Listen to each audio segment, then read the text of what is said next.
Haleluya. Amin. Puji Tuhan. Tuhan beserta dengan kita.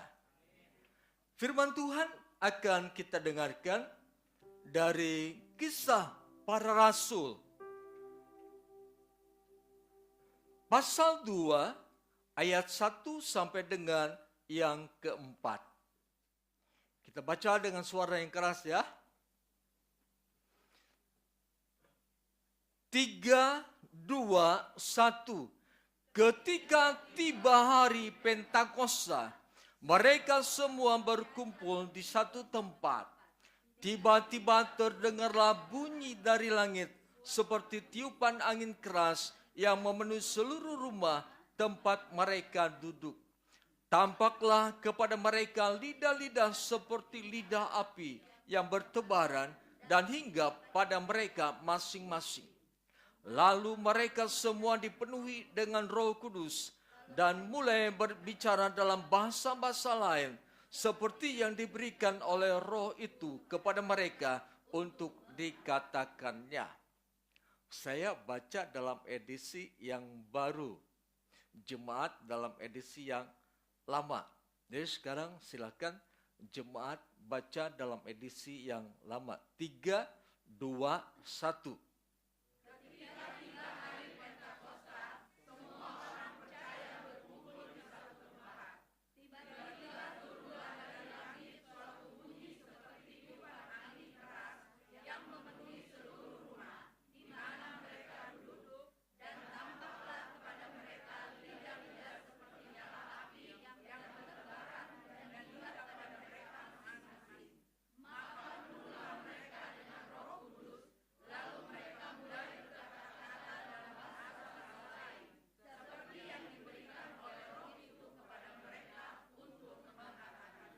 Puji Tuhan, mari kita berdoa.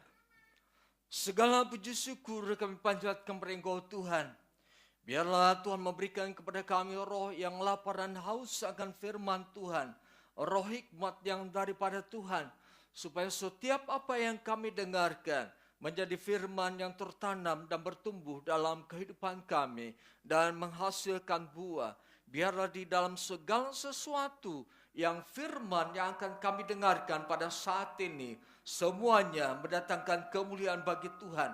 Dalam nama Tuhan Yesus kami berdoa. Haleluya. Amin. Di dalam Kisah Para Rasul pasal 1, Tuhan memberikan perintah kepada murid-muridnya supaya mereka jangan meninggalkan kota Yerusalem. Mereka tunduk sepenuhnya kepada perintah Tuhan. Dan di dalam ayat yang ke-1, di sana dikatakan, ketika tiba hari Pentakosta, mereka semua berkumpul di satu tempat. Pentakosta berarti hari ke-50. Di dalam perjanjian lama, Pentakosta merupakan hari raya panen gandum. Mari kita perhatikan imamat. Imamat pasal 23 ayat 15 sampai dengan 20.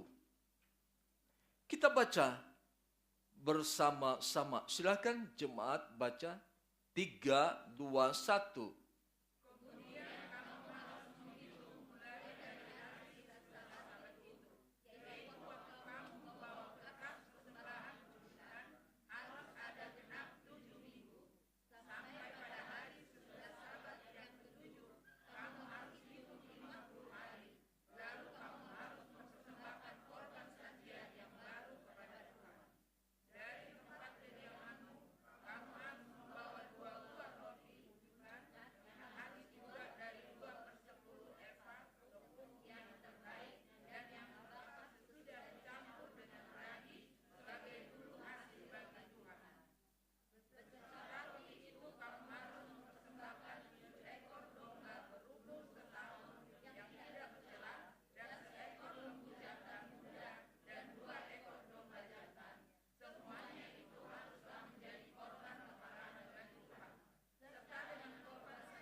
Puji Tuhan. Saudara yang kasih dalam nama Yesus Kristus, pada hari Pentakosta dikatakan bahwa mereka panen gandum, dan pada hari raya Pentakosta mereka harus membawa persembahan hasil pertanian mereka kepada Tuhan. Di dalam kitab Ulangan pasal 16, Pentakosta merupakan hari raya bagi orang Yahudi. Di sana juga dijelaskan ketika hari raya Pentakosta, mereka harus membawa persembahan untuk Tuhan.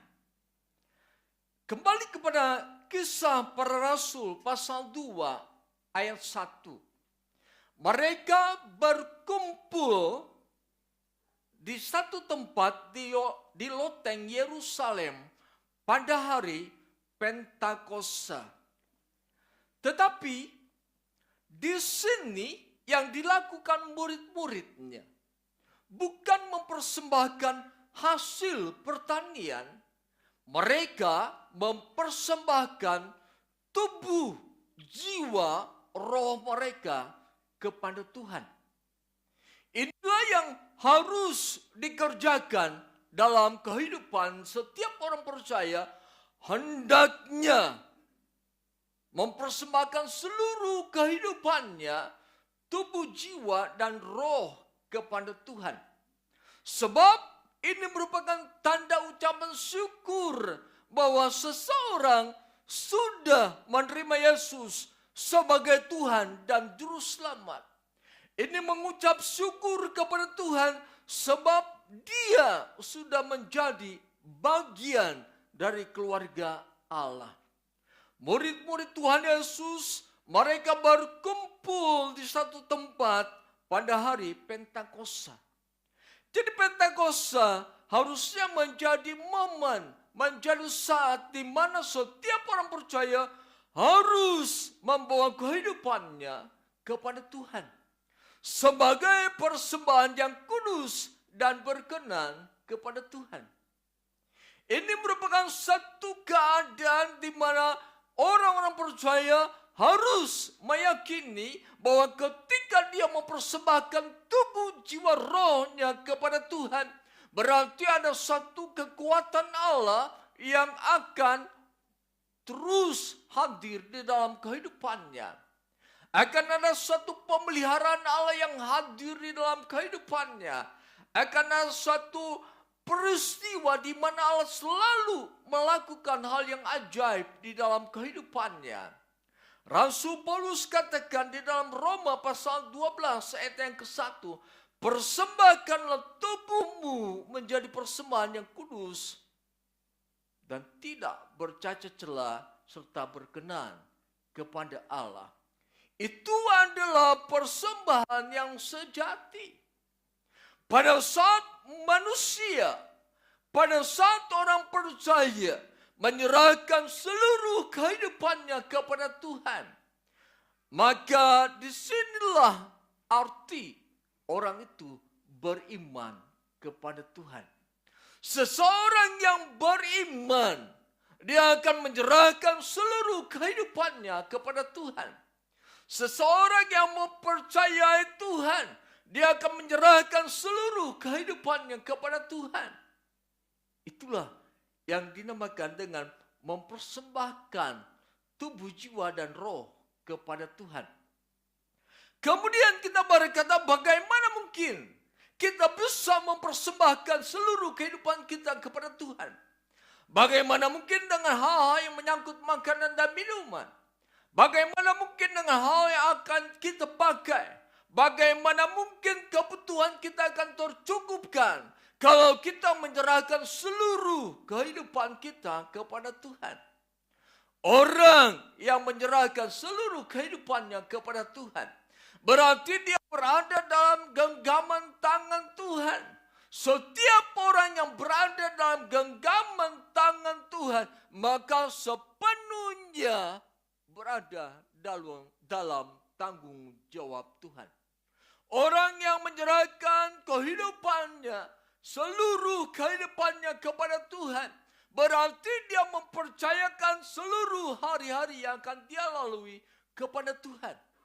Orang yang mempersembahkan seluruh kehidupannya kepada Tuhan, berarti dia percaya masa depannya adalah masa depan yang terus dipelihara oleh Tuhan. Orang yang mempercayakan seluruh kehidupannya kepada Tuhan, orang yang mempersembahkan seluruh kehidupannya kepada Tuhan, ini merupakan persembahan yang kudus kepada Tuhan. Artinya kehidupan yang menyenangkan Tuhan adalah kehidupan yang dipersembahkan kepada Tuhan.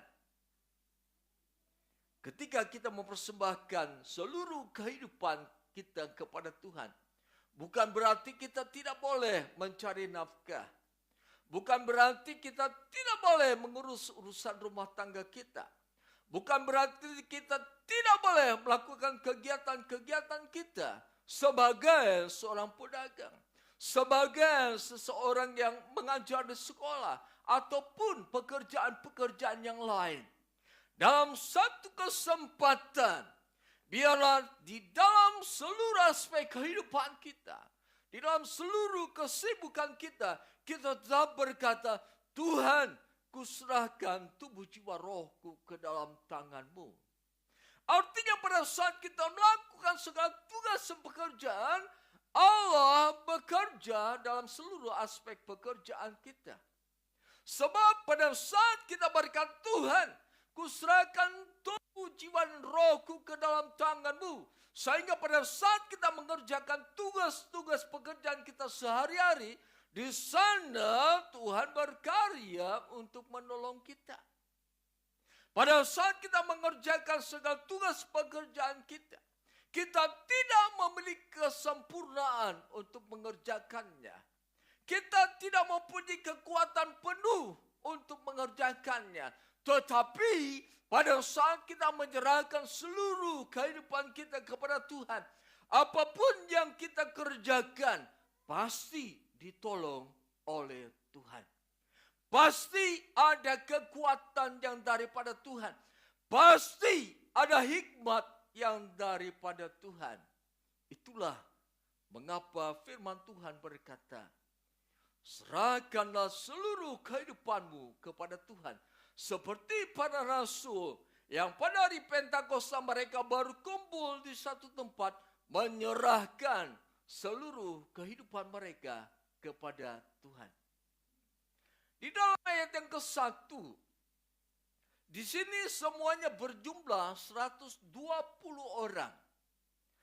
Di dalam 1 Korintus pasal 15, pada saat Yesus naik ke surga, ada sekitar 500 orang yang menyaksikan tentang kenaikan Yesus Kristus.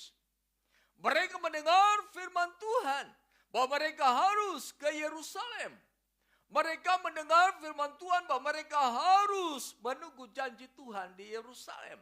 Tetapi yang berkumpul hanya 120 orang. Kemana yang 380 orang? Hanya 120 orang yang mendengar firman Tuhan dan melakukan firman Tuhan.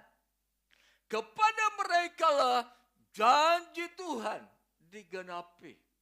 Kepada mereka lah apa yang Tuhan katakan terjadi di dalam kehidupan mereka. Jadi pada saat kita memiliki kehendak supaya janji Allah digenapi dalam kehidupan kita, ikuti saja firman Tuhan. Lakukan saja firman Tuhan. Maka semua janji Tuhan akan digenapi. Kita tidak usah dibingungkan. Kapan Allah menepati janji? Kapan janji Allah akan ditepati dalam kehidupanku? Jangan mengatur-ngatur waktu. Jangan kita memilih-milih waktu supaya janji Allah digenapi dalam kehidupan kita. Yang harus kita lakukan adalah mempersembahkan kehidupan kita kepada Tuhan. Lalu di sana janji Allah akan digenapi. Mari kita perhatikan ayat yang kedua. Tiba-tiba terdengarlah bunyi dari langit seperti tiupan angin keras yang memenuhi seluruh rumah tempat mereka duduk. Tampaklah kepada mereka lidah-lidah seperti lidah api yang bertebaran dan hinggap pada mereka masing-masing. Lalu mereka semua dipenuhi dengan Roh Kudus dan mulai berbicara dalam bahasa-bahasa lain, seperti yang diberikan oleh Roh itu kepada mereka untuk dikatakan. Ini adalah satu penggenapan dari janji Allah di dalam Kisah Rasul pasal 1 ayat yang ke-8. Apa yang Yesus janjikan digenapinya oleh Yesus. Perhatikan kata tiba-tiba. Ayat yang kedua. Tiba-tiba terdengarlah bunyi dari langit. Perkataan tiba-tiba di sini berarti waktu Allah bergerak tidak bisa dipastikan oleh manusia. Tidak bisa ditentukan oleh manusia. Allah akan bergerak sesuai dengan waktu yang ada di dalam hatinya. Seperti Yesus berkata dalam doa Bapa kami. Kita perhatikan Matius pasal 6. Matius pasal 6 ayat 8 sampai dengan yang ke-10. Jadi janganlah seperti mereka, karena Bapamu mengetahui apa yang kamu perlukan sebelum kamu minta kepadanya. Karena itu, kamu harus berdoa begini, Bapa kami yang di surga, dikuduskanlah namamu, datanglah kerajaanmu, jadilah kehendakmu di bumi seperti di surga. Di sini Yesus mengajarkan bahwa kehendak Allah tidak bisa ditentukan oleh orang percaya. Waktu terjadinya kehendak Allah tidak bisa dipastikan oleh orang percaya. Tidak bisa orang percaya menentukan, Allah biarlah janjimu engkau genapi pada tanggal sekian dan bulan sekian. Di sini dikatakan bahwa Yesus berkata, datanglah kerajaanmu, jadilah kehendakmu di bumi seperti di surga. Yang terpenting menurut Yesus bukan waktunya. Yang terpenting bagaimana Allah akan bekerja untuk menggenapi janjinya. Seringkali kita mengejar-ngejar Allah, meminta untuk cepat menjawab doa permohonan kita. Seringkali kita menuntut kepada Allah untuk memberikan kepada kita apa yang kita minta sesuai dengan waktu dan kehendak kita. Tetapi di dalam ayat yang kedua, Kisah Rasul pasal 2, tiba-tiba artinya Allah bisa bergerak dengan cepat dan tanpa kita sadari. Misalnya begini, ketika kita dalam keadaan sakit, kita sudah berupaya mencari kesembuhan. Sudah berupaya dengan segala kemampuan kita supaya kita memperoleh kesembuhan. Kita berdoa kepada Allah. Tetapi belum terjadi kesembuhan dalam diri kita. Nah, bila belum terjadi kesembuhan dalam diri kita, itu merupakan waktu yang bukan dari Allah. Artinya begini, pada saat kita meminta kesembuhan, mintalah terus kepada Allah kesembuhan. minta dan minta terus kepada Allah sampai nanti waktu Allah akan datang kepada kita memberi kesembuhan. Ada seorang anak yang sedang lumpuh. Dia duduk di kursi roda dengan peralatan listrik yang ada di kursi roda tersebut.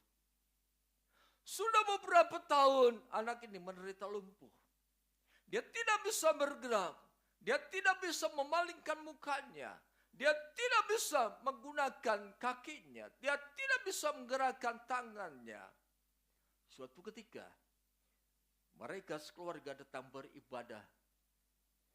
Mereka beribadah dengan sungguh-sungguh.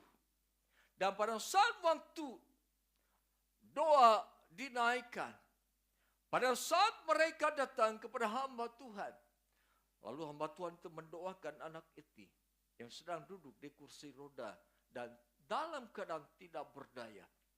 Didoakannya anak itu. Mulai dari bagian kepala, bagian tangan, bagian kaki. Saudara, pada saat itu juga mujizat terjadi. Anak yang lumpuh ini kakinya menjadi kuat, tangannya menjadi kuat, badannya bisa tegak, dan kepalanya mulai bisa memaling ke kiri dan ke kanan. Inilah mujizat yang dari Allah dalam pengertian tiba-tiba Allah memberi kesembuhan kepada anak ini. Orang tua sudah mengharapkan bertahun-tahun kesembuhan untuk anaknya. Orang tua mengharapkan jamahan Tuhan agar anaknya ini sembuh. Tetapi tidak mendapatkannya. Pada saat didoakan secara khusus, mujizat terjadi dengan tiba-tiba. Jadi Allah bisa bergerak dengan tiba-tiba menolong kehidupan kita. Allah bisa melakukan mujizat secara tiba-tiba dalam kehidupan kita. Allah bisa melakukan perkara yang besar secara tiba-tiba dalam kehidupan kita. Allah bisa menyelesaikan permasalahan dalam kehidupan kita secara tiba-tiba. Allah bisa mengirimkan berkat dalam kehidupan kita secara tiba-tiba. Allah bisa mengirimkan makanan dan minuman kepada kita secara tiba-tiba. Allah bisa mengirimkan uang kepada kita secara tiba-tiba. Yang harus kita lakukan, persembahkan kehidupan kita kepada Tuhan. Biar Tuhan yang mengatur segala sesuatunya. Suatu ketika ada seorang hamba Tuhan yang sedang menuju ke tempat pelayanan. Di tepi jalan dia kehabisan bahan bakar minyak atau bensin. Kemudian orang ini percaya, Tuhan, aku sudah menyerahkan hidupku ke dalam tangan-Mu. Aku akan pergi melayani. Dan aku mohon kepadamu ya Tuhan, supaya aku dapat sampai ke tempat tujuan dengan selamat. Motor yang sudah kehabisan bahan bakar minyaknya, motor yang sudah kehabisan bensinnya, tiba-tiba dapat hidup kembali. Dan hamba Tuhan itu dapat menggunakan motornya sampai ke tempat tujuan. Jadi inilah yang dinamakan dengan karya Allah secara tiba-tiba. Bisa melakukan mujizat secara tiba-tiba. Bisa melakukan perkara yang besar secara tiba-tiba. Bisa menunjukkan kemahakuasaan Allah secara tiba-tiba. Dapat kita bayangkan. 15 kilometer hamba Tuhan itu mengendari motor tanpa ada bensin pada tangki motor tersebut. Sesuatu yang luar biasa yang Allah kerjakan secara tiba-tiba. pekerjaan yang Allah lakukan secara tiba-tiba seringkali tidak bisa masuk akal. Seringkali tidak bisa kita duga. Tetapi yang harus ada dalam diri kita satu keyakinan yang kuat, Allah bisa melakukan apapun secara tiba-tiba dalam kehidupan kita. Pada saat ini pun bisa terjadi mujizat dalam kehidupan kita secara tiba-tiba. Pada saat ini pertolongan Allah bisa datang kepada kita secara tiba-tiba. Pada saat ini bisa terjadi kesembuhan dalam diri kita secara tiba-tiba. Pada saat ini bisa kita memperoleh kekuatan dari Allah secara tiba-tiba. Allah bisa merubah duka cita menjadi sukacita secara tiba-tiba. Allah bisa mengubah kehidupan yang tidak bahagia menjadi bahagia secara tiba-tiba. Allah bisa memberikan pekerjaan kepada kita secara tiba-tiba. Jadi waktu Allah bekerja dalam kehidupan kita, inilah waktu di mana Allah ingin menunjukkan mujizat. Allah ingin menunjukkan perkara yang besar. Allah ingin menunjukkan segala sesuatu bahwa Allah bisa melakukan perkara yang mustahil bagi manusia, tetapi tidak mustahil bagi Allah. Yang harus kita lakukan bagaimana kita mempersembahkan seluruh keberadaan kita kepada Tuhan. Kalau kita sudah mempersembahkan seluruh kehidupan kita kepada Tuhan, seperti Kisah Rasul pasal 2 ayat yang ke-1, maka di sanalah Allah akan bertindak. Nah, saudara yang kasih dalam nama Yesus Kristus, pergerakan Allah, perbuatan Allah tidak bisa dipastikan oleh umat Tuhan. Tanggal, waktu, bulannya. Tetapi yang harus dipastikan dalam diri orang percaya bahwa Allah sanggup melakukan mujizat di dalam kehidupannya. Yang harus ada di dalam diri orang percaya, Allah bisa melakukan perkara yang besar di dalam dirinya. Nah, saudara yang dikasihi dalam nama Yesus Kristus, pada saat murid-muridnya berkumpul, ayat yang kedua di sini katakan tiba-tiba terdengarlah bunyi. Ayat yang ketiga dan keempat di sana turunlah Roh Kudus atas mereka. Dengan perkataan lain yang harus kita lakukan, mempersembahkan kehidupan kita kepada Tuhan. Yang harus kita perhatikan adalah kehidupan yang bertekun di dalam Tuhan. Murid-murid Yesus yang berkumpul pada hari Pentakosta, mereka adalah orang-orang yang bertekun menunggu janji Tuhan. Kalau mereka bertekun menunggu janji Tuhan, maka janji Tuhan akan digenapi. Terhadap orang yang bertekun, setiap janji Tuhan pasti akan digenapi. Kita perhatikan Kisah Rasul pasal 1. Saya akan bacakan Kisah Para Rasul pasal 1 ayat 4 sampai dengan yang ke-5. Demikian dikatakan firman Tuhan. Pada suatu hari ketika ia makan bersama mereka, ia melarang mereka meninggalkan Yerusalem dan menyuruh mereka tinggal di situ menantikan janji Bapa yang sebagaimana dikatakannya, telah kamu dengar dari aku, sebab Yohanes membaptis dengan air, tetapi tidak lama lagi kamu akan dibaptis dengan Roh Kudus. Ayat 12. Lalu kembali rasul-rasul itu ke Yerusalem dari bukit yang disebut Zaitun, yang hanya seperjalanan sabat jauhnya dari Yerusalem. Ayat yang ke-14. Mereka semua bertekun dengan sehati dalam doa bersama dengan beberapa perempuan serta Maria, ibu Yesus, dan saudara-saudara Yesus. Jadi untuk mendapatkan penggenapan janji Tuhan, yang pertama yang harus kita lakukan, mempersembahkan seluruh kehidupan kita kepada Tuhan. Yang kedua yang harus kita lakukan adalah bertekun menunggu janji Tuhan.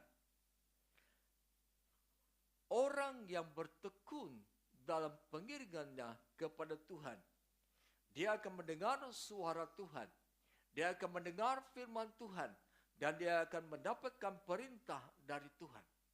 Kepada orang yang bertekun menantikan janji Tuhan, Tuhan akan melakukan mujizat dalam kehidupannya. Kepada orang yang bertekun di dalam Tuhan, Tuhan akan menyatakan kehendaknya. Kepada mereka yang bertekun terhadap janji Tuhan, Tuhan akan melakukan perkara yang besar dalam kehidupannya. Yosua, dalam Yosua pasal 1, dikatakan, janganlah engkau lupa memperkatakan firman Tuhan. Renungkanlah firman Tuhan, maka engkau akan berhasil. Karena Yosua terus hidup sesuai dengan firman Tuhan. Dan dia bertekun melakukan firman Tuhan. Allah berfirman kepadanya. Apa yang Tuhan kerjakan dengan firman-Nya. Mari kita perhatikan Yosua pasal 1.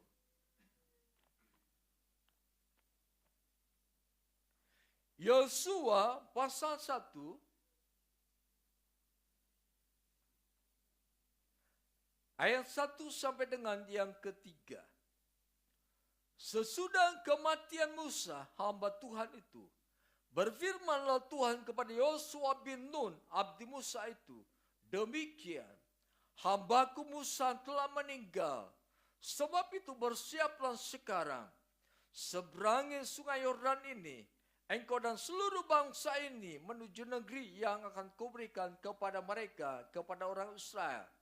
Setiap tempat yang diinjak telapak kakimu akan kuberikan kepadamu, seperti yang telah kujanjikan kepada Musa. Kita perhatikan ayat yang ke-7. Yosua pasal 1 ayat yang ke-7. Hanya kuatkan dan teguhkanlah hatimu dengan sungguh-sungguh untuk bertindak dengan seksama sesuai dengan segenap hukum yang diperintahkan Musa, hambaku kepadamu. Janganlah menyimpang ke kanan atau ke kiri, supaya engkau jaya dalam setiap langkahmu. Janganlah engkau lupa menuturkan kitab Taurat, tetapi renungkanlah itu siang dan malam, supaya engkau bertindak dengan seksama, sesuai dengan segala yang tertulis di dalamnya. Sebab dengan demikian perjalananmu akan berhasil, dan engkau akan jaya. Setelah dia menyerahkan kehidupannya kepada Tuhan, dia bertekun terus dalam pengiringan kepada Tuhan. Dan pada saat dia bertekun terus, Allah berfirman kepada Yosua, Yosua, engkau harus memimpin bangsa Israel. Setelah Allah berfirman kepada Yosua, Allah menyatakan mujizat dalam diri Yosua. Di dalam Yosua pasal 3 dan pasal 6, ada mujizat. Bangsa Israel bisa menyeberangi sungai Yordan. Di dalam pasal 6, Yeriko, tembok yang tebal dan kokoh, bisa dirobohkan oleh Tuhan. Karena apa? Allah berfirman kepada Yosua dan Yosua melakukannya. Jadi dua hal yang harus kita kerjakan dalam kehidupan ini. Pertama, mempersembahkan seluruh kehidupan kita kepada Tuhan. Roh, jiwa, dan tubuh kita kepada Tuhan. Yang kedua, bertekunlah dalam pengiringan kita kepada Tuhan. Setelah bertekun, Allah akan menyatakan firman-Nya kepada kita. Allah akan menyatakan kehendaknya kepada kita. Allah akan menyatakan apa yang harus kita lakukan. Segala perintah yang diberikan oleh Allah kepada kita, semuanya pasti akan mendapatkan sesuatu yang luar biasa dalam kehidupan kita.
maka setiap janji-janji Tuhan pasti akan digenapi dalam kehidupan kita.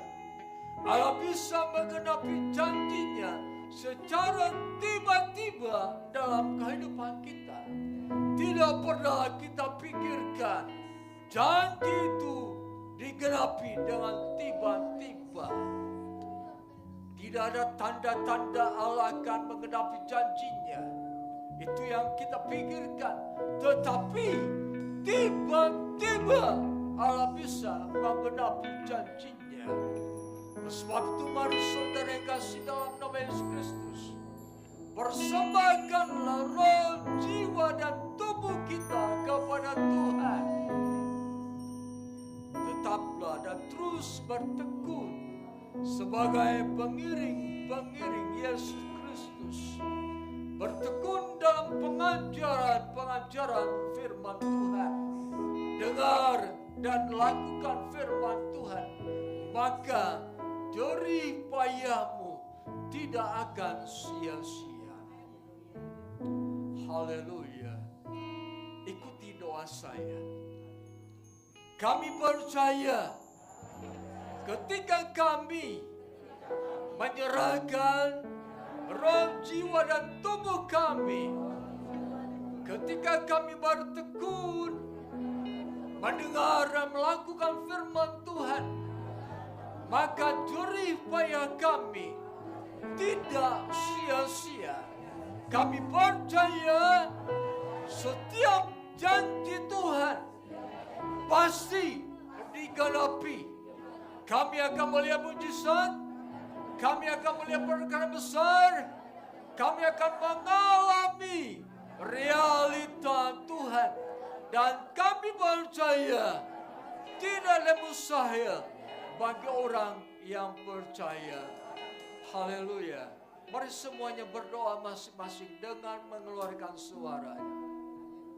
Urala masika kana takaraya masika karaya masika. Naman takaraya masika karala masika kana takaraya. Haleluya, haleluya, haleluya. Uraya masika kana takarala masika. Hamba deklarasikan bagi jemaat di tempat ini, mereka menjadi orang yang bisa menyerahkan roh, jiwa dan tubuh mereka kepada Tuhan. Mereka menjadi orang-orang yang rindu untuk mempersembahkan roh, jiwa mereka kepada Tuhan. Rindu untuk menyerahkan roh, jiwa dan tubuh mereka kepada Tuhan. Hamba deklarasikan mereka menjadi orang-orang yang bertekun dalam mengiring Tuhan. Mereka selalu mendengarkan firman Tuhan dan melakukan firman Tuhan dalam kehidupan mereka. Di dalam nama Yesus, di dalam nama Yesus terjadilah. Terima kasih Tuhan, terima kasih. Pemulihan terjadi dalam kehidupan kami. Pembaharuan terjadi dalam kehidupan kami. Dan kami percaya hari-hari yang akan kami lalui ada hari-hari di mana janji Allah digenapi dalam kehidupan kami. Kuatkan, teguhkan kami bahwa kami akan hidup karena iman. Dan kami percaya bahwa firman Allah itu adalah roh dan hidup yang sanggup membawa kehidupan kami kepada Tuhan, yang sanggup membawa kehidupan kami untuk melihat perkara-perkara besar yang Allah kerjakan dalam kehidupan kami. Terima kasih Tuhan, terpuji nama Tuhan. Berdoa bagi anak-anakmu yang sudah ambil bagian dalam pelayanan di ibadatan ini. Pakai mereka terus, diberkati mereka Tuhan. Berkati kesehatan tubuh jasmani kami jemaat di tempat ini. Berkati keluarga kami, berkati rumah tangga kami, berkati perekonomian kami, berkati keuangan kami, berkati akan studi-studi kami di dalam nama Tuhan Yesus. Diberkatilah rencana-rencana yang dalam kehidupan kami, rencana yang sesuai kehendak Allah. terjadilah dalam nama Tuhan Yesus. Bapa kami, sebentar kami akan kembali ke rumah kami masing-masing. Kami mohon Tuhan beserta dengan kami, dan kami serahkan seluruh kehidupan kami ke dalam tangan Tuhan. Kami yakin percaya, pada saat kami meninggalkan tempat ini, penyertaan Allah, kuasa dan karya Allah terjadi dalam kehidupan kami. Saudara yang dikasihi dalam nama Yesus Kristus, terimalah damai sejahtera anugerah berkat Allah, cinta kasih Yesus Kristus, kekuatan penghiburan pertolongan dari Allah tercurah bagi kita mulai saat ini sampai kedatangan Yesus Kristus yang kedua kali ke dalam dunia ini. Dalam nama Tuhan Yesus kami berdoa. Haleluya. Amin. Haleluya.